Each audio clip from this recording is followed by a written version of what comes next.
Hi, this is Eva. Tonight I'm going to be talking about family systems, and I'm going to start with the roles in dysfunctional families.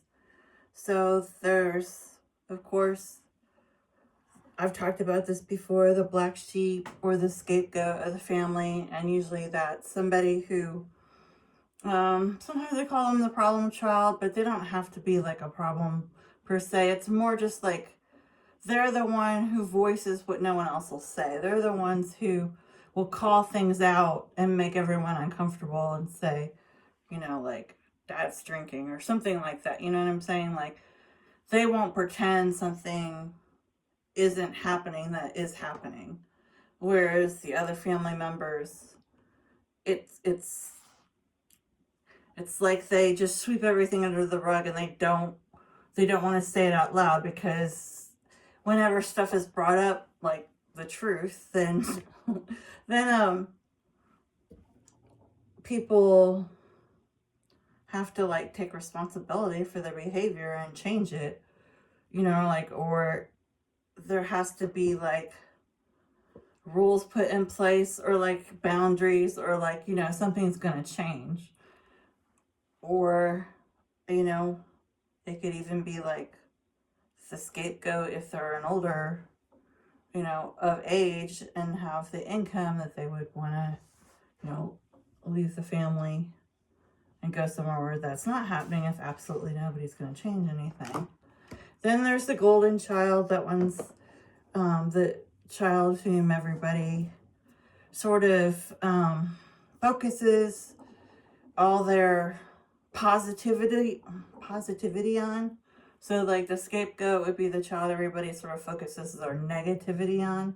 Like if they're venting, complaining or whatever, it's like that's the child that's gonna hear that, or they're gonna get all their sort of bad feelings that, someone cut them off in traffic on their way home, like they're gonna take that. This is just an example. I'll take that out on like the scapegoat. They're not gonna ever take out that kind of stress on the golden child. So the problem with the golden child is usually they have they grow up with like a perfectionism issue, because the old stereotype of like the football hero from high school, and then like once high school's over and like he's not like held in this high regard and getting trophies all the time, that like he just has a regular job and is a regular Joe in life. It's like sometimes he'll get in a depression because he'll realize he'll never be exalted that highly or perceived as other people as like such a hero ever again, so that's the golden child. And sometimes they can be like notice things in the family, but it's more like on a superficial level or small talk. All right, then there's the mascot, and that would be a child or parent or somebody in the extended family even who is, the funny, the life of the party, someone who takes everybody's mind off whatever the dysfunction is. So this person is considered like almost necessary, because it gets rid of all the tension and all the anxiety that gets built up by like pretending these problems don't exist. So usually, like the class clown, that's that type. Then there would be, of course, the addict or alcoholic. If that's what the issue is, there's also like, you could have a narcissistic family. Like there's all different. You could have a family that is checked out, just emotionally, just going through the motions, and like it's like nobody's emotionally linked to each other. It's just, like everybody's roommates to each other, but it's not, there's no bond, a cohesive bond. And then the hero, what's the difference? Oh, the hero's like the person in the family who tries to, attempts to get, like, save the addict or alcoholic or whoever is the person we're talking about. And, you know, I think that could bleed into the enabler, but I haven't really seen that designation before, but I guess that would be, so sorry, person in the family who is trying to give positive solutions or kind of be like a cheerleader for whoever the person who's bringing the family down. Then the enabler or codependent would be whoever is like sort of taking the slack for the person who's causing the dysfunction. So they're like calling into their work and saying they're not going to be there. Like they're covering their tracks. Like if they make a mess, you know, with beer bottles or whatever, the person will clean it all up. And like, it's like that person may want the other one to change their habits, but it's like, and not be doing what they're doing, but it's like all their actions kind of contradict that, because really the addict or alcoholic gets to be, especially if they're functional, gets to use longer because this person is basically like cleaning up their messes and like making their life easy. Like that person would be doing like double the work, you know, all the cooking, cleaning, you know, like family stuff, and then maybe even be the breadwinner because the other person's unemployed because of their behavior, that kind of thing. And then other things that I wanted to talk about were, the lost child. I forgot that one. The lost child would be if there's somebody in the family who doesn't share their emotion. You know, it's more than that. Somebody in the family who, like, sometimes this is the middle child where they're like overlooked. They're not, their opinion's not saw as much. They're not really causing a problem, so they don't get the attention. They're not like winning at everything, so they're not like the golden child. They're there, but they're retreating, and they're just always, have headphones on, or they're just not engaged at all. They're just trying to avoid everything. All right, so, and then the rules of a dysfunctional family type, pretty much all the different negative labels you could give, whether it's like a family that's dealing with drugs, or if there's, like I said, I did the narcissist, talked about that. I mean, you can just put in like fill in a blank, like whatever the problem is, the gambler, like whatever negative thing that's causing like the whole family to go downhill, or like the overspender, or somebody in like severe debt is taking the whole family down with that. It's like whoever is causing the majority of the family to go in a direction that's counterproductive and basically like sucking up all the energy and time. Like everybody's like rotating around what this person does, and like it's almost like every day it's like, well, you can't really plan your day because you're planning it around like how that person's going to behave, you know, like if they're, you know, asleep on the couch, you know, well, they hung over, it's like, well, now now the kids can't play in the living room, kind of thing. Like everything's based on what that person's doing. Or, you know, if they're having a big rage or a big, you know, yelling and screaming about something, it's like, well, then everything has to be rearranged. Like if you're going to take someone to like an after school lesson or something, like now you may not be able to do that because you might be able to leave the house because the person is like getting in your way and being hostile to, you know, that kind of thing. They're just like, it's like whatever a person is like basically sucking the life out of what the family could be, you know, if things were healthy. Okay, so the 8 rules of dysfunctional families are: 1, a sense of control. Well, that goes without saying, because usually, that was graceful. Usually, like, if a family is ingrained in, like, if there's domestic violence, if there's something where, like I said, that's like taking up everything, there would be like a sort of a constant need to keep things under control so that they don't get out of control. Well, get out of control. Out of control. So, like, keep the police from being called, keep the neighbors from finding out, keep just controlling, like, how they're perceived by other people.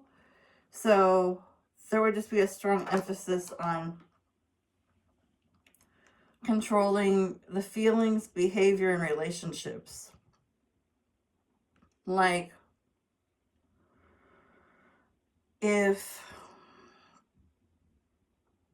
if other family members were arguing about what's happening, then that would be considered like another problem. So, like, that would need to be, or gossiping, that would need to be controlled. Perfectionism, that's usually about like keeping up fronts and like keeping up the pretense that everything's going fine and lying, basically. But this is like a big thing in like dysfunctional or addicted families, is like, nobody wants to advertise like what's going wrong in their own family. So people will put on, I guess they call it a mask, they'll put on a false pretense and pretend like, they're the perfect family when, that's absolutely not what's going on. Blame. There's always blame in dysfunctional families, like blaming each other, blaming oneself for letting this get out of control. Denial of 5 freedoms. Denying feelings, thoughts, perceptions, wants, and imaginings. Okay, so that would be like if like the family story was just like a lot of times this is unconscious or not like really spoken out loud, but just that, whatever is said in this family or whatever happens in this house, we don't let it leave the house. We don't tell other family members. Like, we don't tell people, really keep it to ourselves. Then there might be like, if somebody goes against that, that would be shut down. A lot of times this is like older relatives, grandparents or something, who just deny that there's even a problem. They'll just say stuff like, oh, well, when we were in the military, we always drank, or, we did fine, that kind of thing, where it's like they make it sound like whatever's happening in the family that's super bad for everybody is normal, and they normalize it and try to rewrite history, like re-say what's happening, or like maybe the enabler will say to the kids like, that's not what you saw, or that's not what's happening, and sort of feed them another narrative that's just, it's a lie, it's like a fictitious thing, just to sort of get them to remember what happened in a different way. No talking honestly. I mean, this is like, very common. A lot of times there'll be like bickering and fighting, but in terms of like healthy communication, where like deep problems are talked about, and like a family meeting, and like solutions are brought up, or everybody's trying to kind of work together and are in smaller groups to sort of decide what would be best for everybody, like that doesn't happen. It's just basically like I said before, just ignore it, sweep it under the rug, pretend it's not happening. Myth making would be like more of this, like just saying there's no problem, like that's an exaggeration, like that's not what's going on. That's, so-and-so wants attention, or they're just trying to tell a story to entertain everybody at the barbecue. And like, that's not what's happening at all. Then there's usually like unreliability and incompletion. Incompletion, I think, is more just like confusion, like constantly, instead of resolving things, like just I mean, this happens a lot in sort of abusive situations where it's like they sort of rewrite the story of what happened, and then that keeps getting like generated, so it's like becomes like an active thing, almost like to keep like smoke and mirrors, like to keep confusion going, or to always make it so it's just not really clear what's really happening, just sort of protect the addict or protect the person who is acting out, so that they can keep doing what they're doing without having to change. And then sort of unreliability would be like saying you can't trust anybody, like don't talk about what's happening here because everybody's, our family will get talked about, online or something. Like it'll just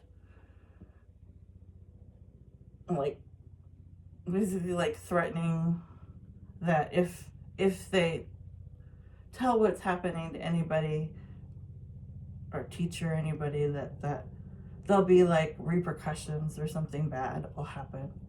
So that's something that, like with sexual abuse, that's like the commonest thing is, like, let's say a kid is molested by a family member, or somebody who's, coming to the house to babysit, that's like maybe like somebody in the neighborhood's kid, and that, or, there's a cousin or something who's doing things, that are sexually inappropriate.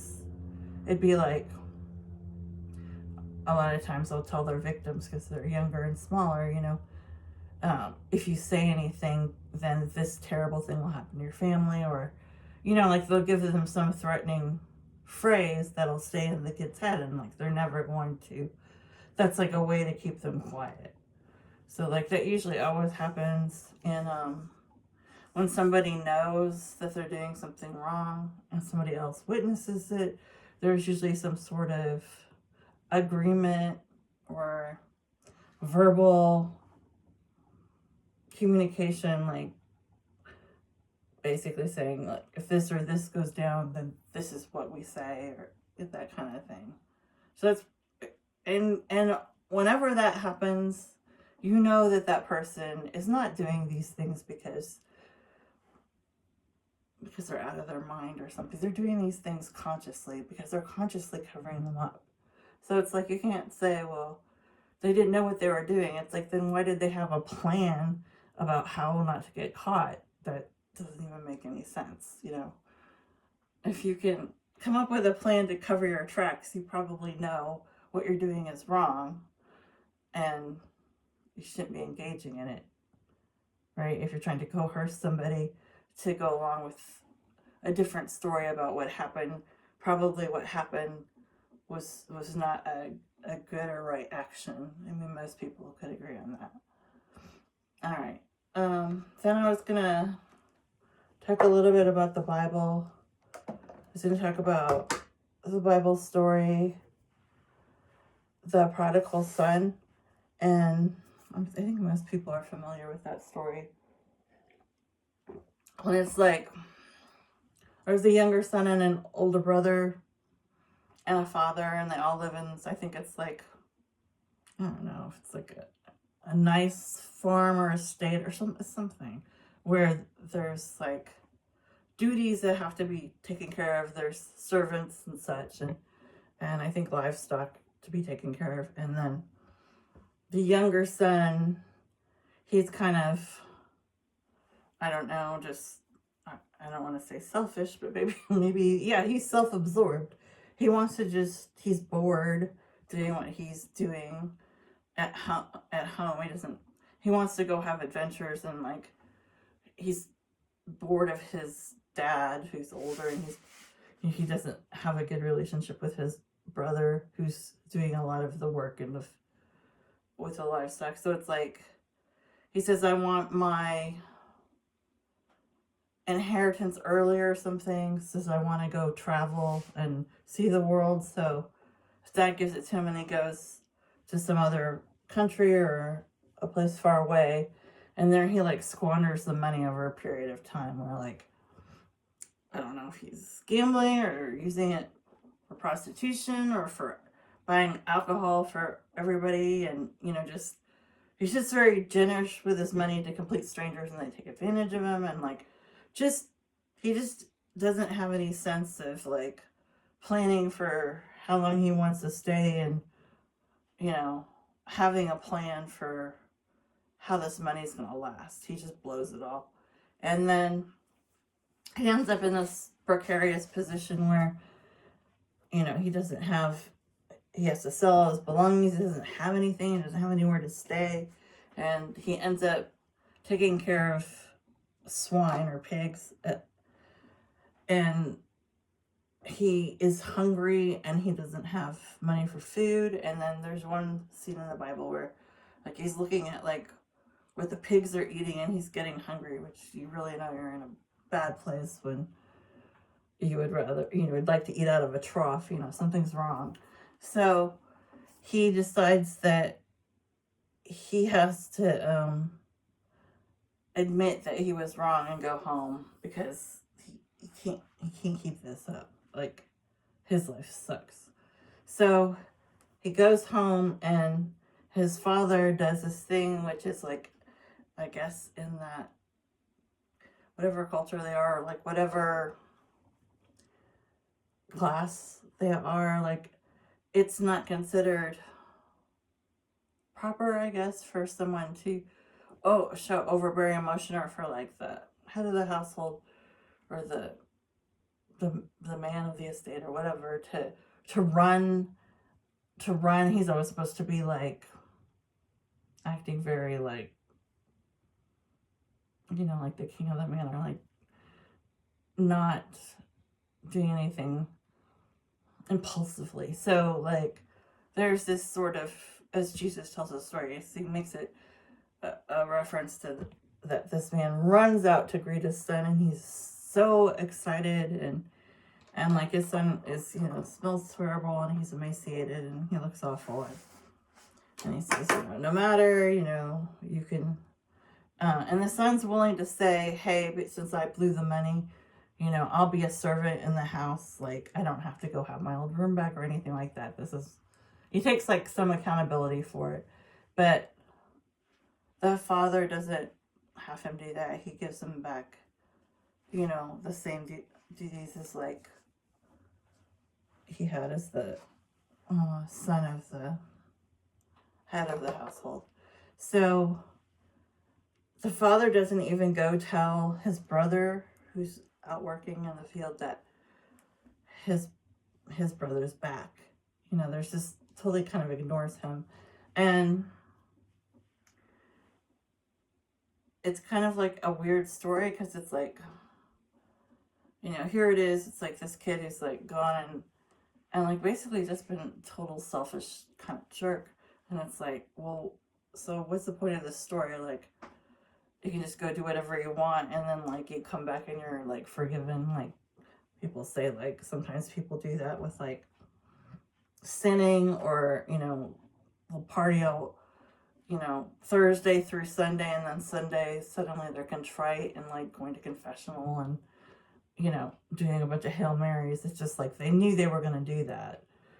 They knew they were going to be forgiven on Sunday. So it's like, it doesn't really matter what, you know, there's no like thought into I should temper myself. It's just like, oh, I'm going to use religion as like a get out of jail free card, you know. I'll just do whatever I want, and then on Sunday I'll be, you know, contrite about it and like want to be God's good graces again, and then he'll let me, and then I can start the whole thing again next Thursday. So it's kind of similar to that. It's like, again, he knew what he was doing. It wasn't like a big surprise that this happened to him. You know, it wasn't like the Good Samaritan where he was robbed or something. It's like he did these things to himself. But we're encouraged to look at the stories more about, it's supposed to be more about how the father, instead of being considered foolish, he's supposed to be considered like how God acts when we ever come back. Like,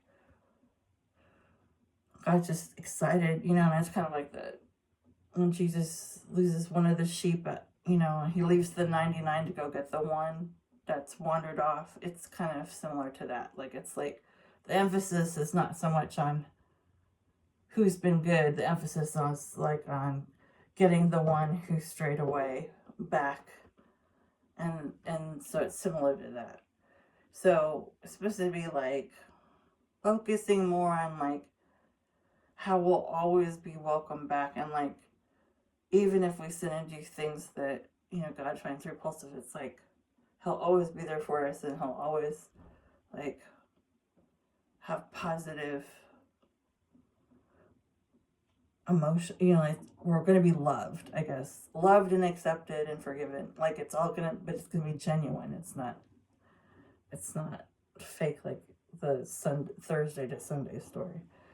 So then the brother, the older one, he gets upset because the father says, oh, we'll get a fatted calf, and you know, we'll have it prepared for a feast, and we're going to invite all these people, and everyone, we're going to have all like our best dishes, and you know, like we're going to have a huge celebration. And it's like the older brother's confused and upset because he's just like, well, I was here doing everything I was supposed to do. Like, I didn't do anything wrong. Like, why is he getting, you know, the gold star treatment when it's like not even fair? That doesn't, like, he should be more punished for what he did than celebrated. And so then there's sort of this whole thing that it goes into how the older brother, he doesn't really have a real personal relationship with his dad. It's very like kind of cold and distant, and it's like he gets compared to like sort of when Jesus goes to the market and there's the Pharisees, and they're really pompous, and they're always consider themselves like not sinners, and they never want to sit near sinners or be around anyone who's beneath them. Like they consider themselves like a higher level of Christian, or you know. And it's kind of like the older brother's perceived as that, as somebody who sort of does everything on paper right, but yet there's something that doesn't, something about them seems like fake or superficial, or there's just like no heart in them, you know. It's just no empathy, no range of emotions. He's just like very one track. And so in the story, it's, you know, basically like the father, you know, tells him that, you know, this is just how it's going to be, and he doesn't really get into it with him, but he asserts his will and dominance over it. And so that's that story. So I'm going to start doing a platform on Instagram that's just spiritual or Bible stories, and I'm going to sort of start off with well, at some point I want to do something about women of the Bible on stories, and then well, anyway, I'll get into that when I start the channel. All right, have a good evening.